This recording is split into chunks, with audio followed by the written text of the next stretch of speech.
You know how you sort of notice things or you understand something but you don't know how to put it into words succinctly, Mm-hmm. right? So something he mentioned in the book, and this is from 2008, that these days people are moving to cheap things or expensive things. Anybody selling something in the middle, excuse me, is not doing well. So if you think of food, you have Trader Joe's on the low end, Sam's Club and Costco, all selling things for relatively low amounts of money and selling quantities. Or then you go to Whole Foods, who is selling the same, roughly the same product, and it's for twice the money. Yeah, I don't shop there. Well, yeah, but you probably buy Apple products, right? Yes. Right. Obviously, we buy Apple products. Guilty. So this phone costs like $95 to make or something like that, but they sell it to you for $900.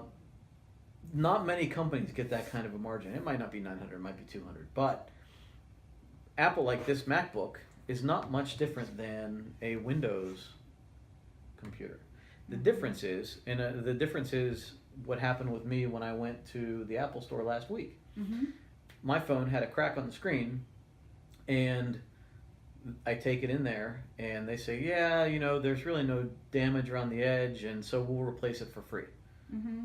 Are you kidding me? I was completely prepared to pay whatever they would charge me to replace the screen. They do it for absolutely no money whatsoever. There is no other phone on the market that I could have done that with. That's I could, true. if I have a Samsung phone, I'm not going to walk into the store and say, fix this. You want to talk about being on hold? We did.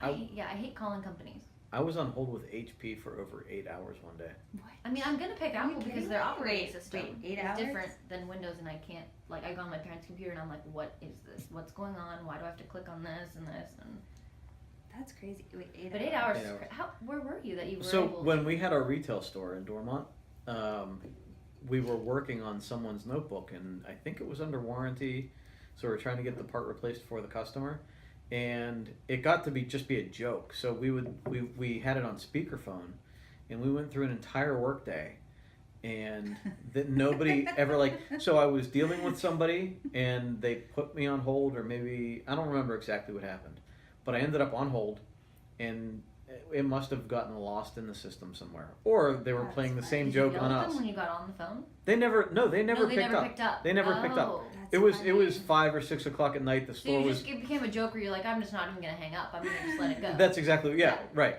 And it was probably a joke on there. And let's see how long this guy stays on the Yeah. phone. Did you ever leave a review or follow up with Did you it? ever call or- back and say, all right, I was on the phone with Bob and he just never transferred me? I think we ended up calling. We might have even called on another line. That's really If I remember a little bit, I think we might have had somebody else call on the other line. I feel terrible for the people that work on the phone because not their fault at all, but I call and I get angry with whatever my problem is at them. And that's You need to hard. fix it. Why aren't you fixing it? Being on hold is the worst. I hate it. And well, even dealing with problems, because and we deal with it here because people call us with their problems, right? And John has to be the guru and the guy that keeps the person sane while they're working through their problem. The Zen master. The Zen master, yeah, he's our Zen master. But ironically, he is the worst when it's the other way around. So when he's dealing with somebody and they're not helping him, or they are trying to help him, he is so impatient. But it's when he's the yeah, customer. and it may be because he has that role. That's the thing is he usually knows what he's talking about, and they're giving him the run around. They're treating him as if he doesn't. They're starting at level 1 and he's already at level 10. Like, Yeah. Don't give me this. Don't give me the blow me off answer. Right. Yeah. So. Yeah. To his credit. Yeah, you're probably right there. Yes. I know because I sit next to him and You have to I listen to can it. hear the conversation. No, that is not what the problem is. Can we move on? Right. Yeah. Yeah, I get it. So, the concept here is that and it's funny because I was just having this conversation with somebody and then I read this and I'm like, oh my God, it's exactly what I was just talking about. So it used to be mass produced and at a fair price was how you sold things. And now it's either cheap or plentiful if you think Walmart, Costco, Trader Joe's, or it's very high end. So somebody would be willing to pay an extra $30,000 for something, or whatever the number is, if they get some perceived value out of it. So it's a very interesting, but basically they're saying anybody in the middle that's not quite cheap and not quite really good, they get left out in the cold, and their business is probably not going to do very well. Is this more true for certain types of businesses than others? Because the first thing that comes to my mind is restaurants, and I know I still eat at a lot of places that are what I would consider the price range to be sort of middle. Yeah, I feel like a lot of people love middle-priced restaurants. But I think you might be right. I think I was going to ask you to name an industry, and then you just ruined my whole. No, because you named one that I can't think of. So it doesn't apply as much to that particular. It does maybe for certain people, but for like things like Apple and well, and to be honest with you, I think that most fast food places are struggling right now, right? Isn't the story with McDonald's been that their revenues are dropping? So maybe cheap is not the way to go with food. No. Chipotle is probably, I don't know, Chipotle is probably $8 for a burrito, right? Well, the prices for everything are rising, so like Chipotle is technically cheap, but it's not. Like when you go there and you order something, it's $8. I remember about $5 burritos on Fridays. Keto. I remember when I could get a 99-cent Whopper. That seems like. Huh? You weren't born. I do remember when I could get a 99-cent Frosty. Are they still 99 cents? I don't know. Frosties are free if you have your Frosty card. I don't have a Frosty card. So, with the reverse bell curve type thing is that this. Well, so you named the restaurants, which I actually can't come up with a good valid argument against that, except that maybe the low end isn't doing very well. Mm-hmm. So, name another industry. Another industry, car industry? I would say that's a very good example, because you have people that would spend the extra money to buy Tesla, to buy a Lexus, to buy a luxury brand, and you have the other side of it where Hyundai and Kia and the real cheap companies are rising, and then you have Chevy and Ford that are trying to figure out where the hell are we, right?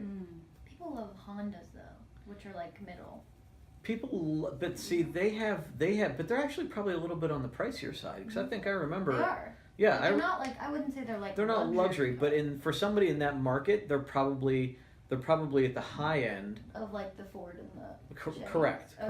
And I know when we were first buying, the first time we ever bought a Ford, we bought the Ford against the Honda because it had all-wheel drive. So that was the one thing. Otherwise, we loved everything about the Honda.